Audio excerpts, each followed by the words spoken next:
Bjørn, hvordan lyder 3D-lyd egentlig? Vil du gerne have at prøve at lave en lydeffekt, der skal kunne imitere en 3D-lyd, eller? Siger det bing bong bong, eller hvordan? Jeg tror, at mit svar vil være, Alexander, det kommer lidt an på, hvad for noget 3D-lyd, du gerne vil have. You win!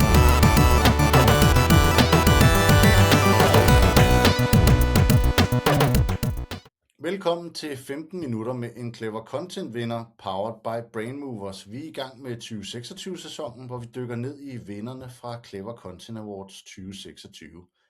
Jeg hedder Alexander Højfeldt Lund, jeg er partner i Brain Movers, og i den anden ende der sidder Bjørn Vestergaard, direktør og grundlægger af podcastbureauet AMP99, der står bag AJ Produkters 3D Lydspot-kampagne. Velkommen til dig. Tak for det. AJ Produkter vandt jo sammen med AMP99 bronze i kategorien bedste content innovation strategi ved Clever Content Awards 2026. AJ Produkter de arbejder med kontormiljø og kontormøbler, som måske ikke er noget, som en målgruppe altid aktivt opsøger.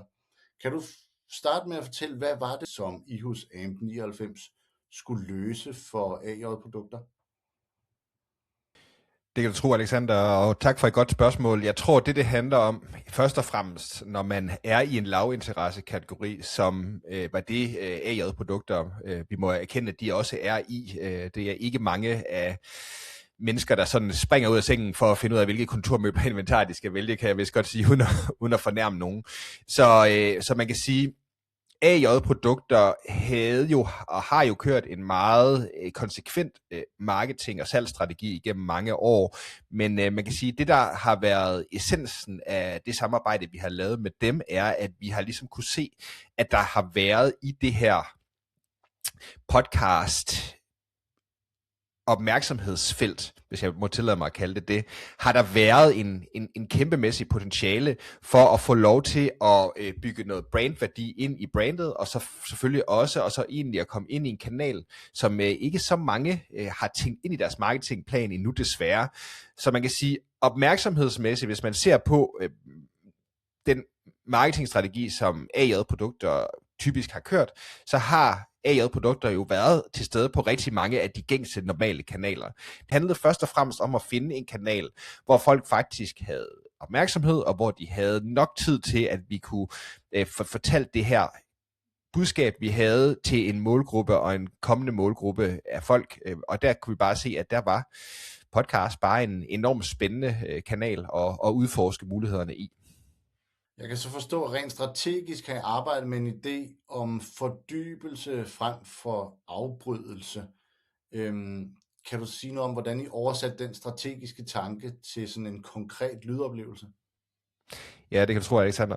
Så man kan sige, nu kommer vi nok lidt ind i det her land, hvor at jeg måske har nogle holdninger, der vil træde folk lidt over tæerne, så jeg advarer måske på forhånd om, at det kan være en kende kontroversielt, det jeg siger nu, selvom jeg egentlig ikke synes, det burde være det. Så for mig at se, så en af de største udfordringer, jeg har oplevet efter at have arbejdet mere end, jeg har været i podcast i 10 år næsten, jeg har i hvert fald arbejdet kommercielt med podcast i over 5 år, og det her specifikt podcast, reklamer og podcast marketing.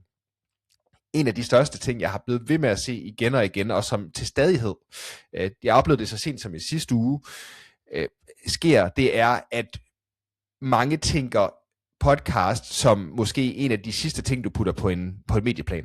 Så det vil sige, at du starter med at lave nogle hero-kreativer, som skal rulles ud på alle de store kanaler, som vi kender, så det er ud på tv, det er ud på de store digitale, som for eksempel Meta eller andet, så har man ligesom lavet en eller anden form for kreativt spot der.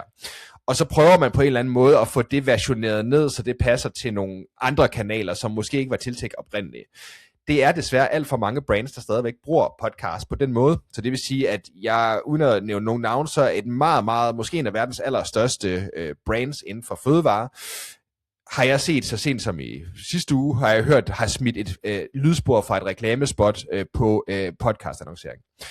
For mig er det et spildt chance, for du betaler det samme for det, så du kan lige så godt få maksimal værdi ud af at være til stede i en kanal, hvor at du faktisk har både meget tid, du har meget opmærksomhed, og du har meget engagement. Det er det, vi ved, podcast kan.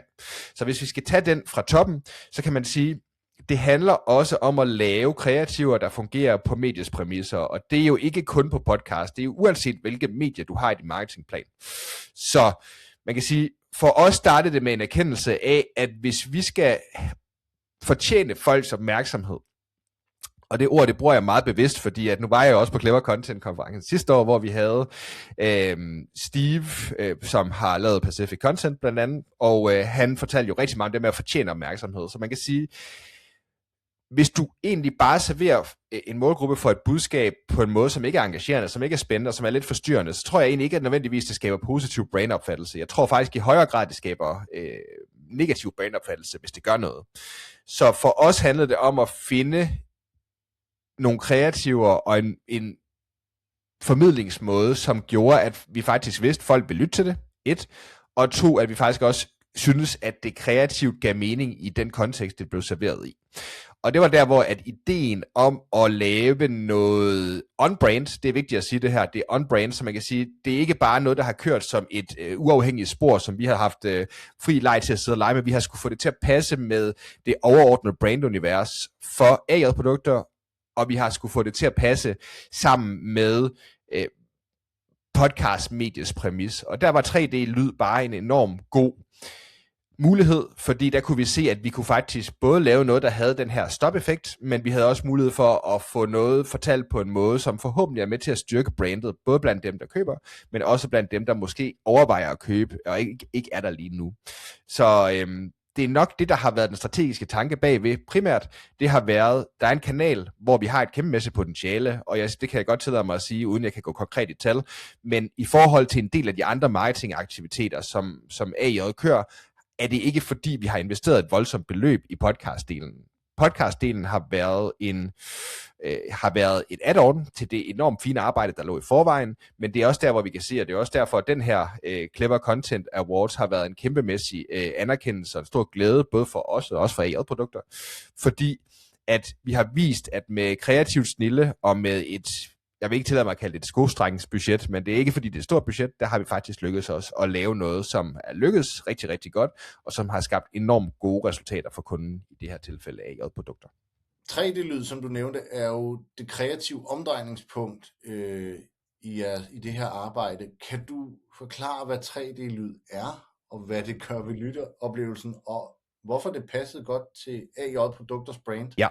Jamen, det er et super godt spørgsmål, Alexander. Det er også noget af det, som jeg egentlig har blevet stillet mest. Hvad er det til at 3D-lyd er, og hvad er det kan gøre? Det er måske lidt, det kan hurtigt blive lidt langhåret og nørdet, hvis jeg sådan skal gå i detaljen med det. Lad os prøve at starte med, hvorfor det virker godt som et kreativt greb, specifikt for AI-produkter her. Jeg vil jo sige, det her det er jo, som jeg ser det, ikke isoleret til AI-produkter alene. Det er bare et kreativt, der vil fungere rigtig godt til mange i podcast-annoncering og i podcast i det hele taget. Og grunden til, at det virker godt, det er fordi, man kan sige det på den måde, vi ved, 75% af alle mennesker lytter til podcast gennem høretelefonerne. Så det vil sige, at når det er 75%, der lytter gennem høretelefonerne, så ved vi også, at du har en meget højere opmærksomhed, du har en meget højere engagement i det, du hører. Alternativet er jo sådan noget som for eksempel almindelig kommerciel radioreklame. Og der ved du tænder for radioen, og så kører der et eller andet i baggrunden, du ikke rigtig forholder dig til. Men det er bare ikke det, der er tilfældet ved, når det er, du lytter på podcast. Der har du truffet et aktivt valg om, at du vil bruge den her tid og investere tiden i at lytte på det her, du gerne vil høre, hvis man kan sige det. Så hele den der med, at du faktisk har en anden opmærksomhedsgrad inde i det, gør så, at du allerede der ved at bruge podcast-annoncering i det hele taget, har en kæmpemæssig fordel i forhold til andre lydbårne medier, hvis man kan sige det, og en del andre medier også. Specifikt i forhold til 3D-delen, så handler det jo selvfølgelig også om at lave det på en måde, hvor at for os var det vigtigt, at vi fangede opmærksomheden på en god og ikke det engelske ord, det er intrusive. Jeg kan ikke lige helt finde det danske for det, men pointen er, at du kan gå fra at være forstyrrende til at faktisk at være fange folks opmærksomhed på en god måde. Og det er noget af det, når vi sidder og kigger mod udlandet, og det er også noget af det, vi har set virker rigtig godt, det er, at du faktisk ved at lave den rigtige effekt og udnytte de muligheder, der faktisk ligger i lyd. Lyd er jo et meget mere rigt formidlingsmedie end et billede og en tekst. Altså, så vi kan jo fortælle nogle ting og gøre nogle ting med det her medie, som vi ellers ikke kan gøre. Så man kan sige, 3D-lyden specifikt handler jo så selvfølgelig om det her med at så fange folks opmærksomhed på den her gode måde, som er det, jeg sidder og taler lidt om nu, ikke? Og der handler det om 3D-lyd, hvis man skal være sådan, nu koger jeg det virkelig, virkelig ned, for vi har nok ikke tid til at bruge den næste halve time på at forklare 3D-lyd og binaural spots og den slags ting, men man kan sige, lang historie kort, typisk vil du have et stereo-spot, hvor du har enten det ene eller det andet, og det kan også fungere, det hører man også nogle gange folk bruger, men alternativet med 3D-spots, der bliver der lavet ligesom et rum, hvor det er, at du kan høre bagfra. Så der er det ikke kun gennem det ene og det andet, der kan det faktisk føles som om, at der er nogen, der snakker herover.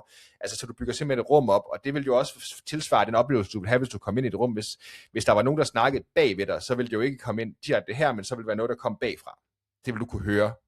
Og det 3D-lyd kan, det er simpelthen, at du kan få opfattelsen af at være i et rum, og lydene kommer på en anden måde, bliver serveret ud gennem høretelefonerne eller højtalerne. Det fungerer bedst i høretelefoner, for at være ærlig. Så meget kort fortalt kan man sige, at det gør så, at vi kan jo skabe nogle effekter i vores formidling, som på en god måde gør, at folk lige tænker, hov, hvad skete der lige her? Og det er jo netop antitesen til det, jeg snakkede om lidt tidligere, det her netop med, at nogle brands, de putter bare deres spots fra andre kreativer ind, så det er slet ikke lavet til det her medie. Så der er det lidt ligesom, hvis du står og så giver flyers ud foran en messe. Du ved, måske er der nogen, der resonerer med det, men der er stor chance for, at det er fuldstændig spildt. Og det ser vi desværre alt for mange brands, der gør.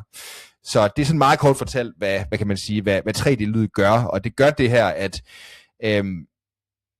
du bare lige får det her lille ekstra opmærksomhedspunkt, og det kan du tillade dig at gøre, fordi du netop er så tæt på bevidstheden hos den lytter, der har, når det er, du hører gennem de her høretelefoner, som de fleste mennesker gør. Og det er det, der gør, at det er noget, man husker, når man har hørt det? Eller der er større sandsynlighed for, at man husker det, tænker jeg? Ja, lige præcis. Det er igen, hvis du ikke har opmærksomhed på noget, og hvis du har opmærksomhed på noget, så er det klart, så vil du altid huske det bedre, det du har opmærksomhed på. Og hvis vi lige sørger for, der sker lige et eller andet der, rent auditivt, med den integration, vi laver, jamen, så husker folk det også på et helt andet niveau. Ja, og som jeg forstår det, så er det, I beskriver spottene som sådan nogle små lydscener. Hvordan har I arbejdet med det der med lydscener? Kan du tale lidt om, du snakker om det der rum, I bygger op. Hvordan har I arbejdet med det sådan konkret? Hvad er det, I gerne har ville opnå i produktionen, når I ligesom har arbejdet med at lave sådan et rum? Er der noget, er det en dramaturgi? Sker der noget? Eller hvad er det, I har gjort? Ja, så helt konkret, det vi har gjort, Alexander, det er, at for det første, som jeg sagde tidligere, det har handlet om, at vi har tilpasset det til det brandunivers, som AI-produkter havde. Og AI har et brandunivers, og i hvert fald har haft det gennem mange år, et brandunivers, der hedder Happiness at Work. Altså, så det handler også om det her med at være... det handler selvfølgelig om arbejdspladsen, det er selvfølgelig også en del af det, fordi det er det produkter, de sælger, det er noget, der ligger i et arbejdsmiljø. Men så handler det sådan også om det der med, at de faktisk har været gode og dygtige, synes jeg, til at så tabe ind i humor som en del af det greb. Og det vil du også se på en del af de forskellige andre kanaler, de kører i. Det er faktisk med et humoristisk afsæt en del af de her ting, de gør. Igen, de kører en meget bred marketingstrategi, så det er ikke for at sige, at det er hver eneste gang, de gør det, men de har et brandunivers, hvor at genkendelighed og humor spiller en del af det. Og det er den måde, vi så ligesom tapper ind i det rent auditivt med de spots, vi lavede. Det var faktisk det her med at prøve at tegne nogle genkendelige billeder, men også nogle humoristiske billeder af arbejdssituationer, hvor at vi vil kunne udnytte mulighederne i lyd, og jeg synes, vi lavede et par forskellige spots. Den, som jeg personligt bedst kunne lide af dem, vi lavede, den handlede om det her med at være i et storrumskontor og blive forstyrret hele tiden. Og det kan man jo netop faktisk prøve at så tage lytteren med på, hvordan det er. Det kender vi jo godt, mange af os, der sidder med kontorjobs, at vi kan sidde i et rum, hvor der er en, der ringer, det er en computer, der laver notifikationer derover, der er en, der sidder og snakker i telefon herover, der sker nogle forskellige ting. Så ved ligesom at tappe ind i det univers, så kunne vi netop, ved at bruge 3D-lyd, så kunne vi jo netop putte personen, der lytter til spottet, ind i, hvordan er det her med at blive forstyrret hele tiden. Og det er jo netop det, der underbygger pointen med det AI-produkter gør, for de sælger også løsninger, der kan hjælpe med at minimere det her problem. Men i lige så høj grad, så blev det serveret med humor og et smil på læben, som også har passet godt til Brain-universet. Så man kan sige, det har vi kunne gøre meget bedre, det her med at så illustrere det at sidde i et åbent kontormiljø med 3D-lyd, netop fordi, at så er det ikke kun gennem den ene høretelefon og gennem den anden høretelefon, men det er faktisk noget, der er bygget op, så det føles som om, du selv sidder midt i alt det her larm, som vi tit kan opleve. Så det har været det, der har været det, vi er gået efter, nemlig det her med at både formidle brandidentiteten og formidle den platform, der allerede lå i forvejen, og så bygge videre på den, men på en måde, som giver mening i en kanal, som AI-produkter historisk ikke har brugt sig sådan voldsomt meget. Du brugte selv ordet intrusive, altså det her med, at noget trænger sig på en eller anden måde. De her greb, vi har valgt med 3D-lyden og med rummene og bygge sådan en scene op, kan man sige. Hvordan hjælper det til at være en oplevelse, som man som lytter ikke bare skipper forbi? At det væsentligste der, det er nok at så sige, at igen, jeg tror der, hvor at ofte jeg ser, at folk spilder deres marketingbudget, når det kommer til at så annoncere i podcast og man kan sige digital lyd, som vi er specialister i M99. Oftest er det sådan, at det handler det simpelthen om, at du serverer et ikke særlig spændende budskab på en ikke særlig spændende måde, og i visse tilfælde, så bliver det en irriterende oplevelse. Det er ikke, igen, jeg tror på, at der er så meget i kreativet, og det er egentlig lidt skørt, at du kan sidde og kan køre annoncering for, lad os sige, flere 100.000 kroner, men du gider ikke at ofre de 10 eller 15.000, det koster, og så faktisk få nogle specialister, som også til at lave et spot, der virker på kanalens præmis. Jeg ser det igen og igen, også blandt store brands med store budgetter, at man tænker, jamen vi kan sgu bare lige køre det her kreativ af, fordi det ved vi, det er afstemt med vores brand, men om man set, så tror jeg også, at for mig at se, så det der ligesom gør, at det ikke bliver intrusive, er jo også, at vi har noget på hjertet. Altså det er ikke bare køb to og betal for en, eller noget den type budskab. Det er et budskab, der er leveret med, der sker noget, og der er noget storytelling, og der er noget, forhåbentlig noget emotionel respons på det. Og det er det, vi ligesom er gået efter i den her aktivitet. Ikke? I har holdt det til kun at have det som podcast-annoncering. I har ikke kørt det ud over nogle andre kanaler. Hvorfor var det så vigtigt at isolere det der? Jamen, det tror jeg i grunden, der er flere grunde til, Alexander. Jeg tror, det første handler jo i hvert fald i høj grad om, at når vi går ind og arbejder med et brand som AI-produkter, så har det handlet om, at de har en ganske velfungerende marketingstrategi, jeg har haft det gennem en del år, så man kan sige, at jeg tror også, det vil være for os, det der var vigtigt, det var, at vi kunne bevise, hvad lyd kunne og kan. Og det der var vigtigt, var, at vi gjorde det på en måde, så at vi var meget tro mod kundens brandværdier og kundens brand i det hele taget. Og det kan man sige, det er det, der har været kernen i samarbejdet her. Det har været, jamen vi har kunne gå ind og kigge meget isoleret på, hvad den her aktivitet har givet. Og så kan man sige, at så har vi givet AI-produkter noget fornyet flyvehøjde i forhold til det her med deres brandindsats og deres branding i det hele taget, fordi at vi kommer ind og snakker i en kanal og med vi får noget tid hos vores kunder og potentielle kunder, som kan være svært at finde på mange andre kanaler. Lad mig sige det på den måde. Så man kan sige, vi vil da ønske, at flere brands var så visionære, at de tænkte lyd tidligere på medieplanen, og de ringede til folk som os, men jeg tror først og fremmest, det handler om, at når dagen er om, så tror jeg, det handler om, at man skal erkende, at der ligger et uforløst potentiale i podcast først og fremmest, og så derefter, jamen så er det for os, så er det nemmere at arbejde med, hvis vi ligesom er enige om, at der er noget her, der vi kan tabe ind i, så er det også nemmere for os at arbejde med, hvordan kan vi så lykkes med det, og det var det, der har fungeret så godt med den her, det var, at vi havde en kunde, der var sindssygt glad for måden, det blev indarbejdet i brandet på, men i lige så høj grad også, at vi gennem tallene har kunnet se, at folk de ikke skipper det. Folk har faktisk lyttet det til ende, og der tror jeg, det er bare en vigtig point at sige igen. Jeg ved godt, at mange snakker om sociale medier og paid social og andre kanaler som værende sådan det, man skal gøre i de her år, men paid social, der kan du få 1 sekund med dine brugere. Altså i gennemsnit, så har folk jo lyttet til vores spots i næsten et halvt minut. Det er ret lang tid, når det kommer til et medie, til et folks opmærksomhedsbillede, som er meget fragmenteret, og hvor vi, siger nogen i hvert fald, har et opmærksomhedsfelt på størrelse med en guldfisk. Ja, altså resultaterne jo, som taler jo også, understøtter jo også din pointe her, altså blandt andet det her med over 21.000 timer samlet lyttetid. Hvad fortæller det om potentialet i audio-branding på den her måde?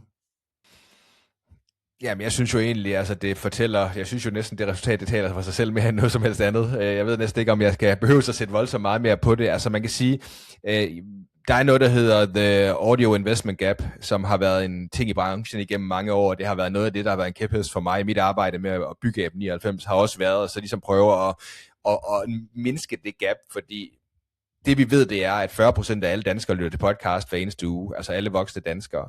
Vi ved, mange af dem lytter mange timer til podcast, så der ligger simpelthen bare en opmærksomhedssfære her, som er på et fuldstændig andet niveau end en del af det, vi andre ser. Det kan godt være, at du kan sidde og scrolle lang tid på de sociale medier, det ved vi, de kan, så det er ikke for at anfægte den virkelighed, der er i et opmærksomhedsbillede. Men det er også bare vigtigt, og så sammenligne æbler og pærer og bananer og sidde og så prøve at så sige, altså igen, du rammer ikke folk på samme måde, og det tror jeg egentlig er en af de væsentligste læringer, vi har taget med herfra.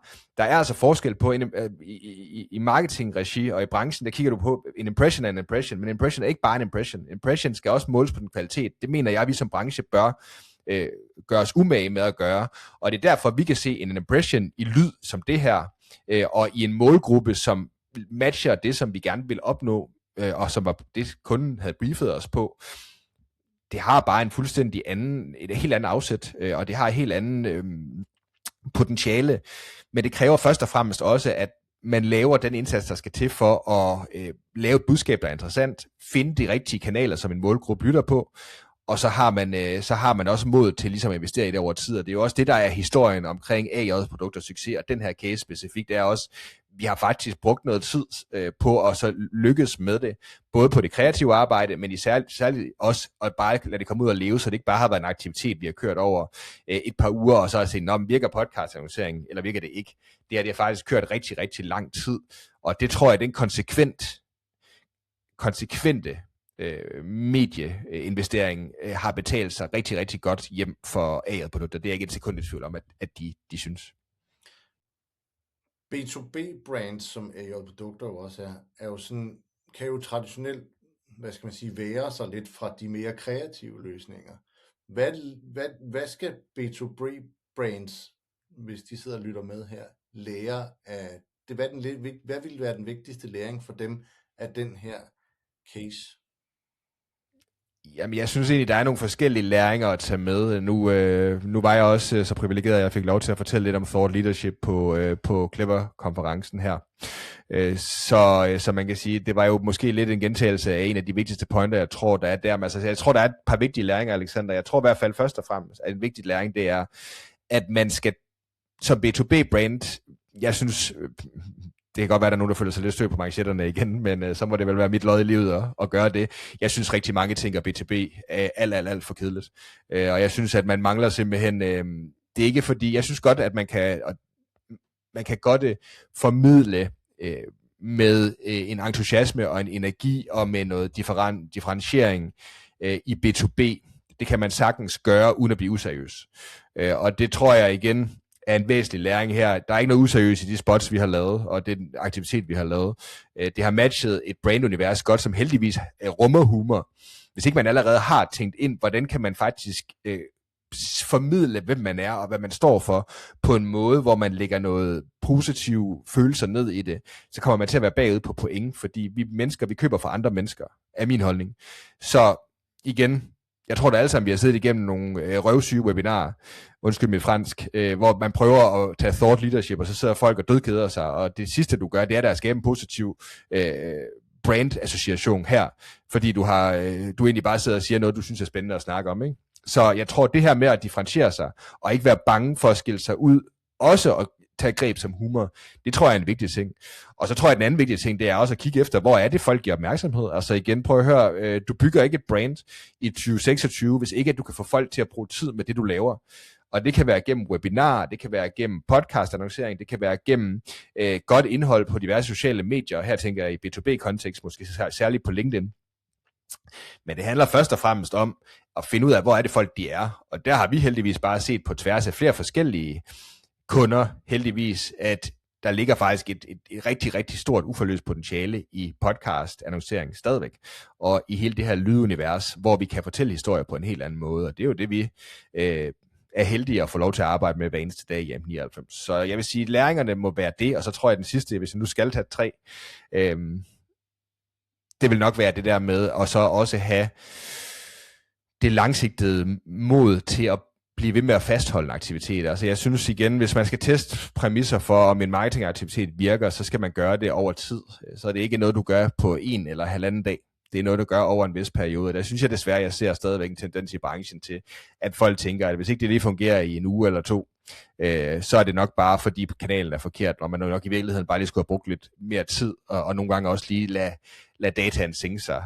Vi har arbejdet sammen med AJ-produkter i mange år nu, for at komme til her, hvor vi er, og vi har lavet forskellige ting, inklusive branded podcast også, og at vi er landet her, og har vundet den her store anerkendelse, som vi er sindssygt glade for, med dem skyldes ene og alene, at vi har blevet ved med at udvikle og videreudvikle, hvordan vi arbejder inden for det her specifikke område, og styrker deres marketing-tilgang. Bjørn Vestergaard, direktør og grundlægger af podcastbureauet AM99. Mange tak, fordi du var med. Tak fordi jeg måtte. Det var en fornøjelse. Er du interesseret i at høre mere om andre spændende vindercases fra Danmarks eneste award dedikeret til content, så skal du smutte forbi clevercontent.dk. Du kan også finde flere afsnit af den her podcast på Spotify eller Apple Podcast. Vi lyttes ved.